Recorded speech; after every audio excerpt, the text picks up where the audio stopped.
Basi tuombe. Mwenyezi Mungu, tunakushukuru kwa kibali na nafasi hii ambayo imeweza kuachilia ndani yetu. Tazama sana wakati huu tunapoenda kusikiliza ujumbe wako na somo lako ambalo Bwana umependa tuweze kuliona jioni ya leo. Sifa na utukufu ni kwako, mfalme wa amani. Tunaomba hekima yako, nguvu na mamlaka yako iweze kuwa juu yetu jioni ya leo, katika jina la Yesu Kristo wa Nazareti. Kila nguvu za giza zinazojinua katikati yetu zisiweze kupata nafasi, katika jina la Yesu Kristo wa Nazareti. Neema yako na uaminifu wako Bwana viwe juu yetu na ndani yetu jioni ya leo, sawa sawa jina lako takatifu. Baba, anza nasi, maliza nasi, mfalme wa amani, kwa Yesu Kristo Bwana wetu, amen. Bwana Yesu asifiwe. Bwana Yesu asifiwe. Basi niombe tuangalie maandiko matakatifu kwa ufupi.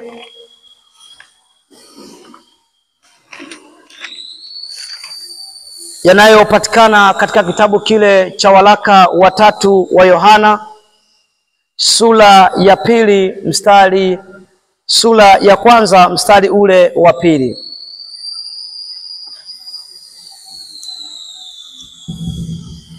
Tafakari pamoja kitabu kile cha waraka wa 3 wa Yohana, sura ya kwanza mstari ule wa pili. Neno Mungu inasema, penzi, naomba ufanikiwe katika mambo yote na kuwa na afya yako kama vile roho yako ifanikiwavyo. Bwana Yesu asifiwe. Kwa wale ambao wamekuwa wakihudhuria vipindi vilivyopita nyuma yetu, tulikuwa na somo ambalo liko nasema kanuni za mafanikio ya kiuchumi kwa njia ya Mungu kibiblia. Na tuliangalia kanuni ya kwanza ambayo ilikuwa inasema ili ufanikiwe kiuchumi kwa njia ya Mungu kibiblia ni lazima ujitahidi kuishi katika kusudi la Mungu. Tukaangalia pia pointi ya pili ambayo ilikuwa inasema ili ufanikiwe kiuchumi kwa njia ya Mungu kibiblia ni lazima ujikubali mwenyewe na ujikubali katika kile ufanyacho. Lakini leo tunaendelea na pointi yetu ya 3, ambayo pointi yetu ya 3 inasema ili ufanikiwe kiuchumi kwa njia ya Mungu kibiblia ni lazima utoe sadaka kamili kwa Bwana. Ni lazima utoe sadaka kamili kwa Bwana. Na nimeanza kusoma kitabu hiki cha waraka wa 3 wa Yohana, sura ya kwanza mstari wa pili, ambao unasema ya kwamba mpenzi, naomba ufanikiwe katika mambo yako yote na kuwa na afya yako kama vile roho yako ifanikiwavyo. Mafanikio ni nini? Mafanikio ni hali ya kuwa na utoshelevu katika maisha yako. Unapoishi katika maisha ambayo yana utoshelevu wa kile ambacho nakitaka, unakipata kwa wakati, hayo ndiyo mafanikio. Na hapa anasema Yohana kwamba ufanikiwe katika mambo yako yote na kuwa na afya yako kama vile roho yako ifanikiwavyo, kama vile roho yako ifanikiwavyo. Kwa hiyo mafanikio yanaanzia rohoni kwanza, ndipo huja katika hali ya kimwili kwa nje kudhibitisha kilichoko moyoni. Kwa hiyo ambaye hajaelewa, na maanisha hivi, vile ulivyo katika hali ya kinje unachokutazama ndivyo ulivyo katika mtazamo wa rohoni. Nasema unajuaje? Kabla ya kufika mahali hapa ulifikiria kwanza utavaa nguo ya aina gani, kiatu cha aina gani, ndipo ukaanza kuvaa. Haukuanza tu kunakimbilia nguo na kuvaa kabla ya kufanyeje, ya kufikiria.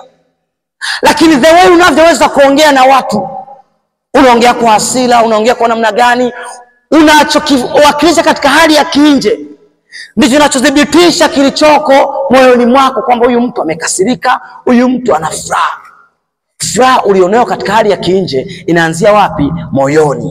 Lipi inakuja katika hali ya nje. Bwana Yesu asifiwe. Bwana Yesu asifiwe. Wangapi tumeelewana hapo ili tuweze kuendelea? Tumeelewana? Okay. Kimtokacho mtu kinywani ndicho kiujazacho moyo. Kama mtu amejawa matusi katika hali ya mdomoni kinje, ndivyo moyoni mwake alivyojengeka. Kama mtu amejawa hasira tu, hasira katika mtazamo wa nje, ndivyo ambavyo hata pia katika moyo wake amejengeka katika hali ya hasira.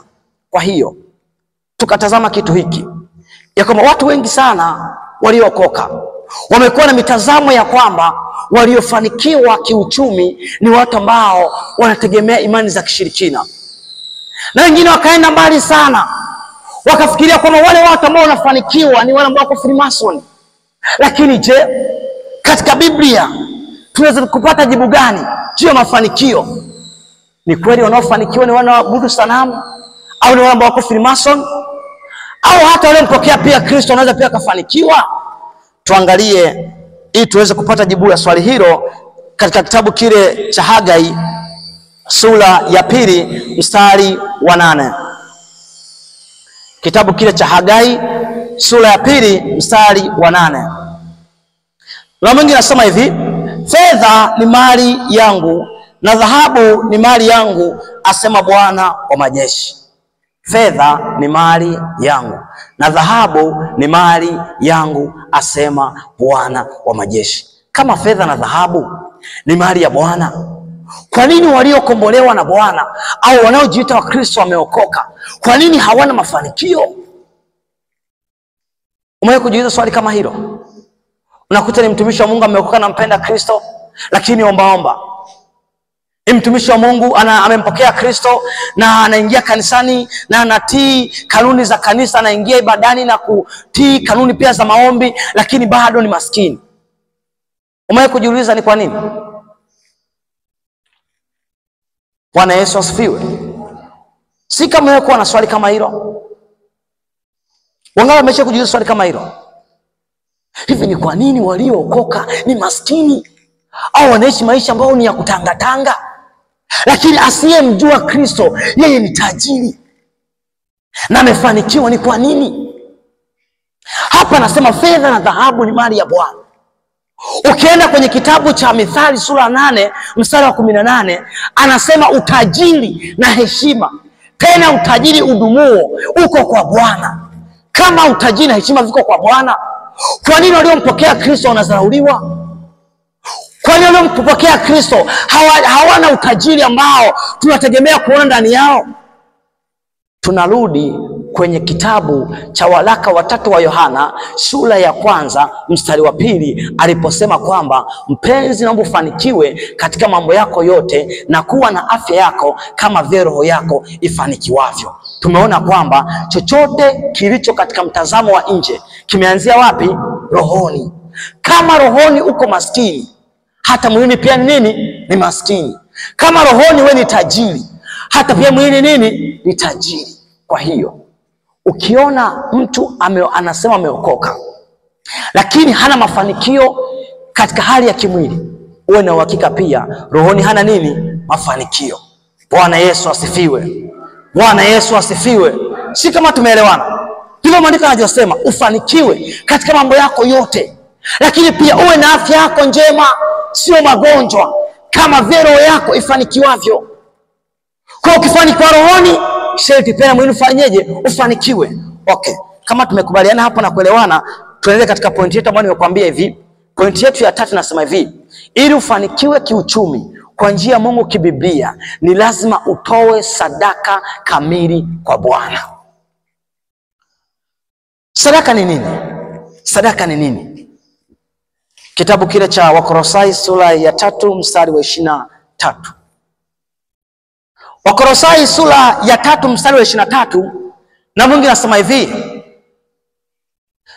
lolote mfanyalo lifanyeni kwa moyo kama kwa Bwana na si kwa mwanadamu. Bwana Yesu asifiwe. Lolote mfanyalo lifanyeni kwa moyo kama kwa Bwana na si kwa mwanadamu. Sadaka ni nini? Sadaka ni chochote atoacho mtu. Chochote atoacho mtu anapokitoa mahali, anaashiria rohoni kwamba hajampa yule mtu, bali amempa Bwana. Umewahi kuona mtu anapata shida mahali, aidha alisaidia ndugu yake kamtoa kijijini akamleta huko mjini, alafu akamsaidia mwisho wa siku ndugu akafanikiwa. Alafu siku moja akapata shida, akamwambia ndugu, naomba unisaidie. Akamwambia isi ndugu yangu, sina hela. Alafu akaanza kuongea, huyo tumemsaidia vitu vingi sana, tumemtoa kijijini, tumemleta mjini, lakini hatima yake mwisho wa siku hatusaidii sisi. Si ni mtu namna gani? Unaanza kulaumu. Maana yake ulitoa msaada, sio nini? Sadaka. Sadaka kama sadaka unapoitoa, hata kama yule ambaye umempa katika hali ya kumsaidia hajakusaidia wewe, maana yake tayari unarejea kwa Bwana kumwambia Mungu, tazama, ulisema tupendane, nami nimempenda huyu ndugu na nimemsaidia hivi, lakini hajafanya, ila najua haki yangu iko mikononi mwako, na Mungu atakusikia na kukujibu. Anasema katika Yeremia sura 17 mstari wa 5 hadi wa 7, amtegemee mwanadamu amelaniwa, amebarikiwa na heri mtu anayemtumainia Bwana. Kwa hiyo unapoona umeingia kwenye matatizo, kaingia mbele za Bwana, unaimarisha imani yako mbele za Bwana, unaonyesha kana kwamba wewe unamtegemea Mungu na si nani? Si mwanadamu. Bwana Yesu asifiwe. Kwa hiyo sadaka ni chochote kile ambacho unatoa kana kwamba unamtolea Mungu. Amekuja mtu ana shida mbele zako, ndugu yangu, sichana usiku, ukamsaidia. Akija kesho useme kwamba huyu naye kila siku anakuja tu kuomba sina nini. Ni sadaka yako kwa Bwana, mtolee. Kama Mungu hachoki kila siku anakupa pumzi, wewe unachokaje kuwasaidia wenye shida? Bwana Yesu asifiwe. Haujaona kwenye Mathayo anawaambia wale watu kwamba, anawaambia kwamba nalikuwa na njaa mkanipa chakula, nalikuwa na kiu mkanipa maji, nalikuwa ni uchi mkanivisha. Akasema ni lini nilipokuja kwetu kuwa na njaa? Akasema wale wote ambao mnawatendea vile vyema mnitenda kwangu. Bwana Yesu asifiwe. Okay, baada ya kuelewa maana ya sadaka ni nini, tuje sasa kuangalia kuna hasara zipi ambazo mtu atazipata ikiwa ametoa sadaka kinyume. Maana yake hujatoa sadaka katika hali ya ukamilifu. Kuna hasara gani nitaipata mimi ikiwa nimetoa sadaka katika hali ambayo sio ya ukamilifu au ya utimilifu mbele za Bwana? Tuangalie Mwanzo sura ya 4 mstari wa 7. Mwanzo sura ya 4 mstari wa 7 anaambiwa Kaini ya kwamba, Kaini, kwa nini uso wako umekunjamana? Kwa nini mwazia mwenzako mabaya? Anamwambia ukitenda vyema utapata kibali. Usipotenda vyema, dhambi iko malangoni pako, lakini waipata kuishinda, au imekupasa kuishinda. Kitu gani hapa namaanisha? Pointi ya kwanza ya kutokutoa sadaka kikamilifu mbele za Bwana, au dhara au changamoto unaweza kupata ikiwa haujatoa sadaka katika hali ya ukamilifu mbele za Bwana. Tatizo la kwanza ni kukosa kibali mbele za Mungu. Kaini anakosa kibali mbele za Mungu kwa kutokutoa sadaka katika hali ya ukamilifu mbele za nani? Za Bwana. Kwa hiyo hata kama Mungu amekujalia kama ni kidogo, toa sadaka. Hahitaji kikubwa. Amekujalia kidogo, toa hicho kidogo. Amekujalia kikubwa, toa hicho kikubwa. Lakini pia haujapata, njoo hapa kanisani, kuna mazingira ambayo ni machafu, fanya usafi. Tenga muda wako ujifanye usafi. Sio sadaka mbele za Bwana, ni sadaka. Bwana Yesu asifiwe. Bwana Yesu asifiwe. Kuna mwingine anajua sadaka tu ni fedha. Sadaka ni fedha, sadaka ni fedha, lakini hamna. Sadaka ni chochote kile ambacho mtu anakitoa katika moyo ambao ni mtimilifu mbele za Bwana. Anamwambia hapa, ukifanya vyema utapata kibali. Usipotenda vyema, dhambi iko malangoni pako. Bwana Yesu asifiwe. Kwa hiyo ukitoa sadaka katika hali ambayo si njema mbele za Bwana, yani moyo wako umekunjamana au umempunja Mungu, amekubariki 10,000, ukutoa sadaka kamilifu, ukakimbia mahali pengine ukafanyia matumizi yako mengine ukala vyote, manake tayari utakosa kibali mbele za Bwana. Maana kumeonyesha moyo wako sio mwaminifu au hauna uaminifu mbele za Bwana. Lakini pia je, kapale matatizo gani ikiwa tunatoa sadaka ambayo sio kamili mbele za Bwana? Kitabu cha Matendo ya Mitume sura ya 5 mstari wa kwanza. Kama sitatoa sadaka kikamilifu mbele za Bwana. Tatizo la pili takaolipata, Matendo ya Mitume sura ya 5 mstari wa kwanza. Hizi ni habari za Anania na Safira. Hawa ni watu ambao walikuwa na sehemu yao ya kiwanja. Wakaenda kule wakauza kiwanja chao, wakapeleka sadaka kwa mitume. Walipeleka zile sadaka kwa mitume, Biblia inasema alianza kwenda Anania, akapeleka pale kwa mitume, akatoa sadaka. Alipotoa sadaka, wale mitume wakamwambia, Anania, umepata wapi ujasiri wa kumdanganya Roho Mtakatifu? Anania alivyosikia ile neno, moyoni mwake likamchoma, akaanguka miguuni pa mitume, akaanguka akafa. Wale watu waliokuwa pale wakamchukua, wakaenda mahali kumhifadhi. Baadaye akaja Safira, mke wake Anania, na sadaka yake. Kumbe ile sadaka sio kamili mbele za Bwana, imechakachuliwa. Akafika pale naye pia akatoa naye tena sadaka. Mtume akamwambia, ndugu, umepata wapi ujasiri wa kumdanganya Roho Mtakatifu? Alivyosikia neno tena, akaanguka naye tena chini, akafa. Kwa hiyo kama haujatoa sadaka, au kama na mazoea kutoa sadaka kamili mbele za Bwana, sadaka dhalimu husababisha kifo. Bwana Yesu asifiwe. Ndivyo maandiko yanavyosema.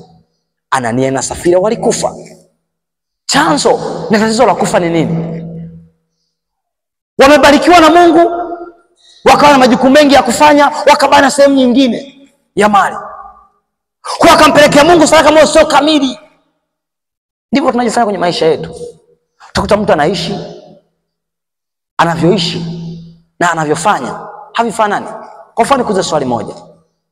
Wakati unazaliwa, ulizaliwa na hela? Ulizaliwa na vitu? Okay, ukifa utazikwa na hela? Utazikwa na hivyo vitu? Asa, okay, kama hauzikwi na hivyo vitu na kama ukuzaliwa navyo, imekuwaje na kwa mchoyo mbele za Mungu? Ujikumbushe tu, kuna mahali ulipita ukamwambia Mungu, ukifanya hivi tafanya hivi, akafanya ukaacha kufanya. Mali pengine mwambia Mungu, ikiwa nitazaa salama au ndoa yangu itakuwa ya amani, hakika nitakutolea sadaka ya shukrani. Mungu amekufanyia ndoa yako na amani, amekusaidia umejifungua salama, amekusaidia umepata kazi, lakini bado sadaka hautoi kikamilifu. Unategemea nini kinatokea? Mwingine anajiuliza, mwalimu, ikiwa hao walikufa, mbona mimi nimezidi kutoa sadaka ambazo sio kamili na sijafa? Iko hivi, hao walikufa kifo cha kimwili direct, lakini kuna watu ambao wana kazi zao zinakufa. Kwa mfano, umepata kipato ambacho ni kizuri kazini, alafu sadaka yako ukaeta ambao sio kamili mbele za Bwana, mara ghafla unafukuzwa kazini. Hicho sio kifo? Ulimwambia Mungu kwamba ikiwa ndoa yangu itakuwa ya amani, haitakuwa na changamoto kama ya huyu baba au ya huyu mama, tautoa sadaka ya shukrani. Okay, Mungu akupa amani katika ndoa yako, hukutoa. Mara ghafla mnaanza kugombana na mume wako. Hicho sio kifo? Sasa nyingine unasema nikifika salama kwenye safari nitatoa sadaka, ukafika salama hujatoa sadaka. Kampiga Mungu tena tarehe kama baba, ikiwa utanijalia nitafika tena salama, tatoa. Ukafika na hujatoa. Afu mara ghafla unapata ajali unakufa. Bwana Yesu asifiwe. Si kama tunaona mioyo yetu ilivyo mbele za Bwana. Mtu hajazaliwa na kitu, lakini pia unapata kitu ambacho hata kutegemea. Aidha umefika kazini, ofisini, mara ghafla unapandishwa mshahara. Unaambia mshahara wako kwa 200, sasa unakulipa 300. Baada ya kuachia shukrani mbele za Bwana, baba asante, umeniongezea mshahara, unaacha kutoa. Mara ghafla unachoshiwa pia mshahara. Bwana Yesu asifiwe. Kwa hiyo jitathmini ndani ya moyo wako. Ni mahali gani umekwama? Ni mahali gani hujafanya kikamilifu? Kuna watu hawajui. Kila kuitwako leo, mahali walipo, lawama ni nyingi. Unafanya kazi, umeajiriwa mahali au umejiajiri, lakini watu wakifika wanakulalamikia tu. Haujui kwa nini wanakulalamikia. Tathmini, kipato chako unachokipata, mazingira hayo uliyopo, unamtolea Mungu kamilifu? Saa nyingine Mungu anadhibitisha hasira yake kwa watu, wanakuchukia tu. Uje kuona mwanaume kabla hajakuoa kwambia nakupenda sana, anakuita sweetheart, anakuita honey, afa akishakuoa yale majina yanapotea. Akishakuoa anakuambia najuta kwa nini nikuoa wewe. Uje kuona vitu kama hivyo. Lakini ukikumbuka mwanzoni mlivyoanza na mlipofika, hauelewi kabisa. Tathmini, je, Mungu ananufaika nini kwako wewe kwa kile anachokubariki? Bwana Yesu asifiwe. Kuna faida kubwa sana ya kutoa sadaka kamili mbele za Bwana. Faida ni kubwa sana. Nikupe ushuhuda mmoja. Siku moja niliplani kufanya kitu kimoja mahali. Nilivyoplan kufanya kile kitu nikafanya. Malengo yangu yalikuwa makubwa sana. Manake niliplan kupata kitu kikubwa sana. Kitu kikubwa sana. Nilivyoplan kile kitu kikagoma kabisa. Yaani kiligoma, kafanyika katika hali ambayo ni ya uchache sana. Afu kilichofanyika moyoni, kama unavyojua kama mwanadamu, kilichotarajiwa kupatikana kisipopatikana, moyo huugua sana. Moyo wangu nikawa na maumivu mengi sana. Nikasema, Mungu, kwa nini umeruhusu jambo hili? Je, ulivyosema tumepanda vingi tukavuna kidogo kwa sababu hatukutolea sadaka kamili, ni sawa sawa siko kamili mbele zako katika kutolea au namna gani? Mbingu kimya. Mungu, asa mbona umenifanyia hivi? Mungu kimya. Asubuhi nikaamka saa 12, kaenda kwenye ibada ya morning glory. Kaenda kule nikamaliza, nikatoa sadaka. Kama nikazidi kulia, napozidi kumuuliza Mungu naona mbingu imenyamaza. Alafu baadaye moyoni nikaguswa kwamba nimetoka na kuja kanisani, lakini nilikuwa na plani ya kwenda kumuona mtu fulani ambaye haoni. Alafu alikuwa ni mtumishi wa Mungu miaka mingi. Nikaenda kumuona yule mama. Alikuwa mtumishi wa Mungu miaka mingi, ametumika sana. Nilipoenda kumuona yule mama haoni. Katika kile ambacho nimekipata kidogo ambacho sikutegemea, nikanyofoa kingine, nikatoa sadaka kwa yule mama. Sasa nikwambie, mimi nimekusudia kupata vingi, nikapata kidogo. Alafu nikachukua pasenti ya kile nilichokipata, nikapeleka kwa yule mtu, nikampatia. Alafu nikamaliza, nikamshukuru Mungu. Alafu nilivyompa, alisoneka sana moyoni, akasema, I say, fulani, wewe ndio umenipa hiki kitu. Mbona kitu kikubwa sana, umekipataje? Nikajiuliza, mbona mimi nilipani kupata vingi nikapata kidogo, na mimi nimetaka kama kidogo, kia naona ni vingi. Basi tukamshukuru Mungu, nikaondoka. Nilivyoondoka, nikarudi mahali nilipokuwa. Nilivyorudi, nimefika nikapiga swali pale na watu, nikaongea nao, mara ghafla simu ikapiga. Bwana fulani, njoo mahali fulani, nakuomba sana. Nikasema, sasa ndugu, muda gani niweze kufika? Mara ghafla simu ikakata mtandao. Akatuma SMS, naomba ujitahidi kuja nyumbani kwangu. Okay, sawa. Kwa kina pafahamu. Kajitahidi, nikafika. Nilivyofika, Mungu ni wa ajabu. Kwanza kabla sijaenda, moyoni, kwa sababu ile simu ilikuwa haina moto, nikaweka chini kwanza kidogo kama dakika 10. Baadaye nikaichomoa. Nikampigia, nikamwambia ndipo naanza safari, natoka maeneo fulani na kuja hapo kwako. Akasema, uwe na amani. Nilivyofika, yule mtu sisi kumwona mume wake hata siku moja, lakini kumbe mume wake anasikia habari zangu sana. Afu yeye ananionaga mahali sana, afu mimi kumuona. Nilivyofika pale nikawasalimia, tukakaa, nikamshukuru Mungu na tukaanza majadiliano. Akasema, nimefurahi kukuona live. Nikamwambia, kwa nini? Nimezoea kuona mitandaoni tu, lakini leo nimebarikiwa kuona kwangu. Hakika leo nyumbani kwangu kumekuwa na baraka tele. Nikamwambia, Mungu akubariki. Nikaanza kuongea naye pale, kumhubiria vitu kadhaa kwa sababu alikuwa na changamoto kadhaa. Nikamhubiria. Baadaye akaniambia muda wangu wa kazi umefika. Saa 1 kamili nataka niwe kazini, ila kwa heshima tu nilikuwa nimekusubiri wewe. Nasema huyu baba naye wana maisha fulani ya kifahari. Yule baba tuliyomshukuru Mungu ili aweze kwenda kazini, nibaki na mkakati, tunaongea mambo kadhaa na kuomba pia maombi ya muda mrefu kwa sababu wamehitaji pia niweze kufika. Akaenda kazini. Kabla ya kwenda kuona mke wake, wakaingia chumbani, wakanitengea mezani chakula kimoja amazing sana. Yaani chakula ambacho kwa kweli unaweza kula mboga tu kashiba kabla vingine. Kwa hiyo nikaendelea pale, wako chumbani. Akafika pale, akaja. Alipofika pale, baada ya kutoka sasa chumbani ndo anaenda sasa wani yake. Yule baba alikuja na sadaka ambayo yani kwa macho yangu haya sijawahi kuiona. Alivyo nikabidhi tu. Unajua unaweza ukazimia ghafla. Bwana Yesu asifiwe. Yani baraka niliyoiona ni mara 100 yeye niliyotoa, sawa? Alafu ikaongezwa kama 50 tena. Yani mara 100 ya sadaka niliyotoa afikaongezwa kama 50 tena. Katika utumishi ambao Mungu amenijalia, watu wengi ambao nimezoea kupokea sadaka zao ni laki. Ndio kikomo cha mwisho. Lakini siku hiyo nimtukuza sana Bwana. Nilivyopokea ile sadaka, nikushuhudie, nguvu za Mungu zilishukia kiwango ambacho sijawahi kuona. Zilishukia kiwango ambacho sijawahi kufanyaje? Kuona. Tukamshukuru Mungu, then baadaye nikaondoka. Kwa hiyo nimekupa ushuhuda. Apandacho mtu ndicho mtu. Kuna mtu anadharau kipato chake.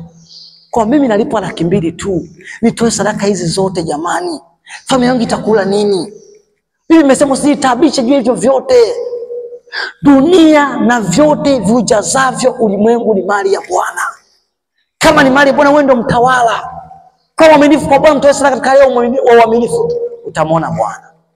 Bwana Yesu asifiwe. Kuna vitu vingi tungeendelea navyo hapa katika eneo hili la sadaka. Kulingana na muda wetu, naomba tumshukuru Mungu then tuwe huru. Amina. Simama kwa miguu yako. Lakini pia unaweza kutamani kuangalia mahubiri mengine hata mitandaoni kule, unaandika tu Mwalimu Isaac Elisha YouTube channel kule utanipata. Karibu, simame tuweze kumwomba Mungu na kumshukuru Mungu.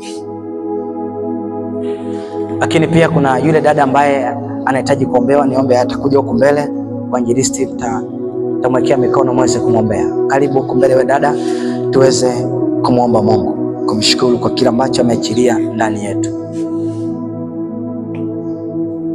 Mtakatifu Mungu wa majeshi, tunakushukuru kwa uaminifu wako, kwa kibali chako na kwa pendo lako Bwana. Tazama, umekuwa mwaminifu katika ibada yetu hii ambayo tumeweza kuhitimisha katika hali ya kusikiliza neno lako.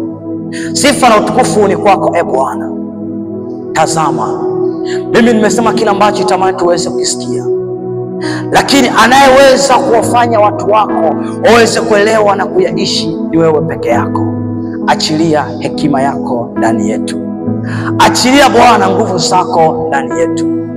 Achilia Bwana uaminifu katikati yetu, tuweze kuona wewe.